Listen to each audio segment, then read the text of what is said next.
આપણે ખેતી કરી છે તુરિયા અને દૂધીની, અને અંદર ઉગ્યા કંટોલા.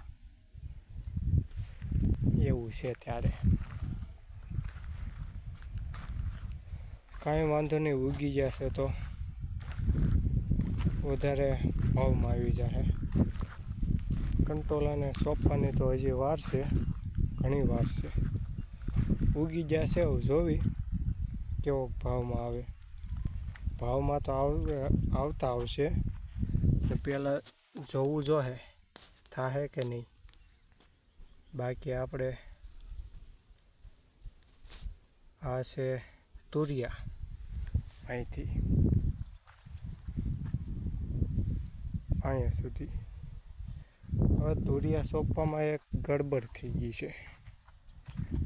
ઓલી સાઈડથી જ્યાં પહેલાં 7 પાળા આવે એમાં તુરિયા છે, પછીના 3 પાળામાં દૂધી છે, પછી પાછું છેલ્લું દાવડું જે આવે આવડું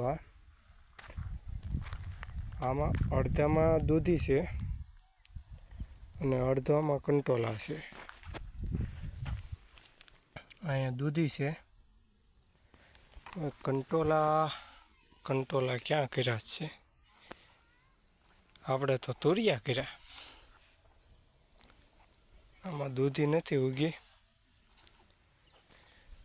કંટોલા બોલાઈ જાય છે કારણ કે આમાં પહેલાં કંટોલા કરેલા હતા અને કંટોલા ઉગે પણ છે, એટલે કંટોલા બોલવાની ટેવ પડી ગઈ હવે. બાકી અઠવાડિયે પાઈ દીધા છે બીજી વાર બીજ વાણીને પછી. હવે જોવી